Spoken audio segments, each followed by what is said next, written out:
Почитувани колеги пратеници, почитувана македонска јавност, моето барање се однесува на точката 4. Мислам дека е таа, Законот за рестриктивни мерки. Ке се обидам накратко да кажам што се е спорно во овој закон и потоа ќе кажам мојот предлог за дневниот ред. Имено овој закон е невиден феномен во историјата на правото на независна Македонија. Не знам ни дали постои воопшто земја која што има ваков закон, со што практично ние престануваме да постоиме како суверена држава и стануваме некоја си омеѓена територија без сопствен правен поредок. Законот за рестриктивни мерки или познатите санкции кои што досега ги воведува меѓународни организации, но сега за прв пат во историјата ќе бидат и правни системи на други земји, во случајов тоа се Соединетите Американски држави и Обединетото кралство на Велика Британија и Северна Ирска или фамозните црни листи. Тука ја држам една позната, веројатно на вас по старите генерации, обзнана. Обзнаната е донесена во Краљевина Југославија, односно Кралство СХС се уште тогаш, 1920 година, после триумфот на комунистите на изборите, и сите сличности со денешнава обзнана се сосема случајни. Еве да видиме колку се случајни.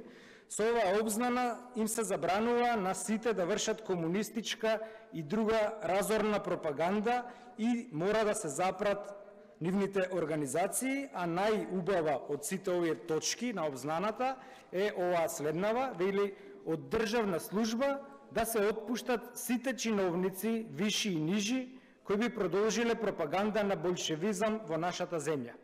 Сега, овој болшевизам сега е заменет со еден еуфемизам.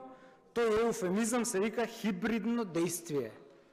Ни Господ, ни ѓаволот не знае што е ова хибридно дејствие. Ните е дефинирано некаде хибридно дејствие и за прв пат спротивно на меѓународно јавно право, спротивно на меѓународно приватно право, признавање и извршување на странски судски одлуки, управен акт, значи некој си чиновник од Америка или од Британија што ќе потпише, ќе стигне кај нас и тука ќе следуваат овакви бркања од работа, забрана на партии, хибридни закани и слично, и ќе станеме лов на вештерки со новата обзнана која што ни се спрема.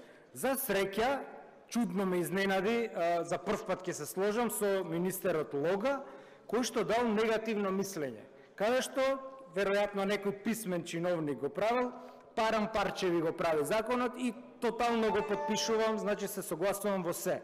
Ова е не само спротивно на Устав и на Европска конвенција, ова е спротивно на здравиот разум и затоа барам точката 4 да се тргне од дневниот ред.